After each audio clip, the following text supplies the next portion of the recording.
स्थानीय इलम राम चौक स्थित पंचशील बौद्ध विहार में फातिमा शेख की जयंती मनाई गई। ज्ञात हो कि फातिमा शेख ने ही सावित्रीबाई फुले को विद्यालय खोलने के लिए अपना मकान दिया था, जिसमें उन्होंने महिला शिक्षा के लिए प्रथम विद्यालय की स्थापना की, जहां उन्होंने कई कठिनाइयों का सामना किया। उन्हीं की याद में आज दिनांक 11 जनवरी 2026 को मनाया गया। वैसे फातिमा शेख का जन्म 9 जनवरी को हुआ था। कहा जाता है कि सावित्रीबाई फुले ने जो विद्यालय की स्थापना की, उसके लिए इनका बहुत बड़ा योगदान रहा। उन्हीं फातिमा शेख के याद में आज उनको श्रद्धा सुमन व्यक्त किया गया, जिसमें मौके पर रिटायर्ड डीएसपी रामदास बौद्ध, उषा बौद्ध, नंदलाल, मोहम्मद नजीब,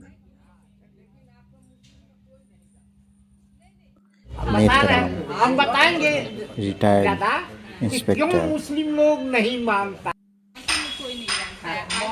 सहित कई अन्य उपस्थित रहे तथा उन्होंने अपनी श्रद्धासुमन व्यक्त की। महिला को पढ़ाना गुनाह है तो मौलवी साहब क्या कहें? हाँ, तो वो हम शरीफ में बोलना है। बताइए कोई ऊपर से उतारा हुआ जो किताब कहा जाता है, हम अपने बच्चे को पढ़ा के कहीं भी औरत को पढ़ाने के बारे में नहीं लिखा है। पढ़िए, कामयाब होइए, आज आपके यहाँ सुखिया सुनिए, आज आपके यहाँ सुखिया मास्टर साहब आज सुखिया कुरैशी मास्टर साहब आज सुखिया कुरैशी बांग्लादेश से निकाल दिया। तस्लीमा को तस्लीमा नसरीन बांग्लादेश जो लज्जा लिखी थी, इसी के लिए ना कि गलत को गलत और सही को सही कर तभी ना उसको उद्देश्य से निकाल के भारत में उच्चय के आई। क्या हुआ? नाजिया परवीन क्या बोल रही है? कि मुसलमान होना भी कहते हैं मुसलमान मुसल जोड़ ईमान, जिसका ईमान पक्का है, जिसका मन पवित्र है, वही मुसलमान है। कोई भी हो सकता है, हम भी हो सकते हैं, आप भी हो सकते हैं। और ऐसे तो धर्म के मामले में अलग अलग चीज है। आप जानिए, इस्लाम में सबसे पहले जब मक्का मदीना था, जिसके घर में औरत पैदा लेती थी, लड़की को जिंदे ले जाकर गाड़ देता था लोग जमीन के अंदर।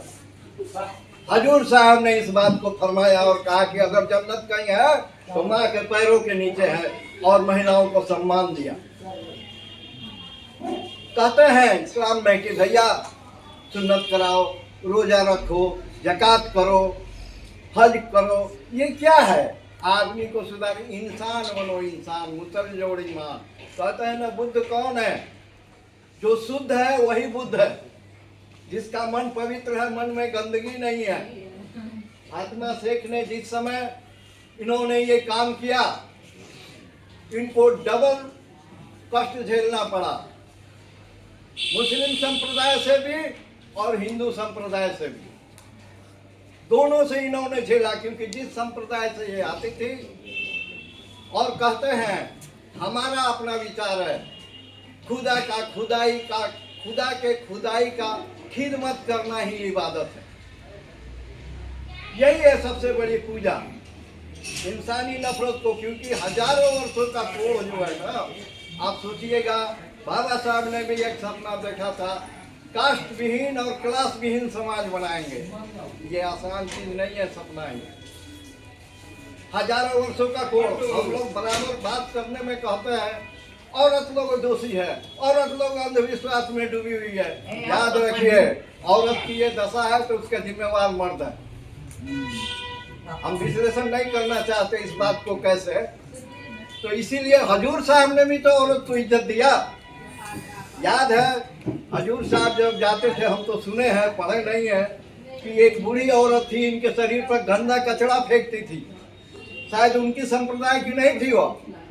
तो एक दिन जा रहे थे तो देखे कि वो कचरा फेंकी नहीं। क्या बात है, लोगों से पता लगा कि भैया क्या बात है, आज वो कचरा फेंकने वाली नहीं है। तो लोग कह रहे वो बीमार है। उन्होंने जाकर उसका खिदमत किया, उसका हाल चाल पूछा। यह है इंसानियत। यहाँ जात की बात नहीं है। जहाँ तक फिर इस्लाम पर भी बातें हुई, मनवाद पर भी बातें हुई, ब्राह्मणियत पर भी बातें हुई। बहुत सारी बातों का आज एक क्या कहते हैं संगम बन गया। कुछ इस्लाम पर बातें हुई तो इस्लाम हम और अम्बेडकरवाद और शेख फातिमा जी के जो कहानियाँ थी और क्यों थी, उस पर थोड़ा सा मैं चर्चा करना चाहूँगा। सबसे पहले हम ये जाने कि इस्लाम है क्या। सिर्फ नमाज पढ़ना, रोज़ा रखना, इबादत करना ही इस्लाम नहीं है। अगर आप, एक छोटी सी बात मैं बतला दूं कि अगर आपका पड़ोसी भूखा सो गया और आप डट करके खा करके सोए, तो वो खाना जो आपने खा रखा है वो हराम था। वो चीज़ें जो आप पैसे दे करके किसी को सूद ब्याज लेते हैं,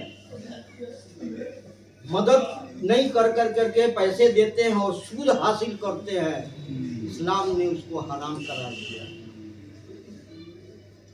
सारी धार्मिक चीज़ों में कुछ ना कुछ, कहीं ना कहीं अच्छाइयाँ होती हैं।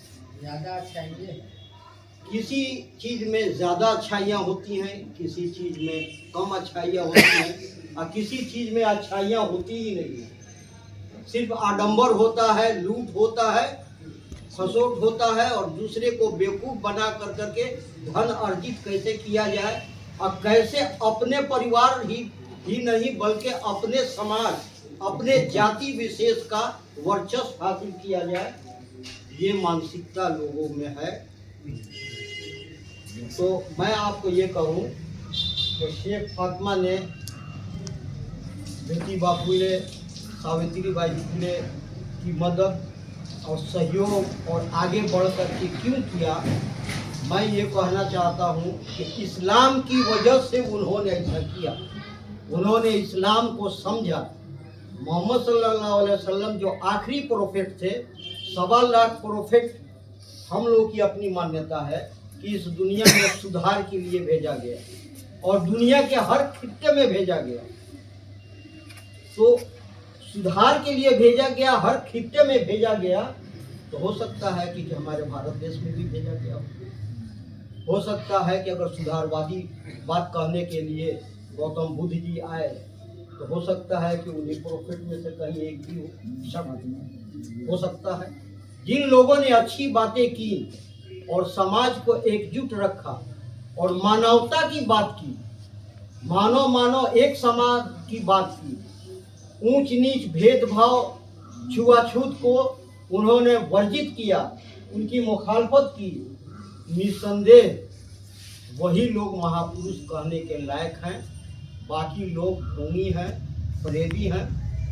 मनुवाद की यहाँ तक बात है, मनुवाद में वर्चस्व एक समाज की है, ब्राह्मण समाज। और इस्लाम की जहाँ बात है कि कोई नहीं पूछता है कि जो इमाम साहब नमाज पढ़ा रहे हैं कि जुला हैं कि कुजड़ा हैं कि दुनिया है, ये कोई नहीं पूछता है। लेकिन हर कार्य जिससे पैसे हासिल हो, पैदा होने से लेकर के मरने तक का जो भी कर्म है वो एक समाज करता है। इसी को आडम्बर, इसी को लूट कहते हैं। ज्ञानी उसे कहते हैं जो हर तरह का ज्ञान हासिल करके रखा हो। लेकिन आप शूद्र को देख लीजिए कि कितना बड़ा ज्ञानी हो जाए वो शूद्र ही कहा जाए। बाबा साहब अम्बेडकर कितने बड़े देश के संविधान लिखे जिन पर ये देश चल रहा है, लेकिन जाति से बोध होता है तो जाति मनुवाद का सबसे पहला आचरण है।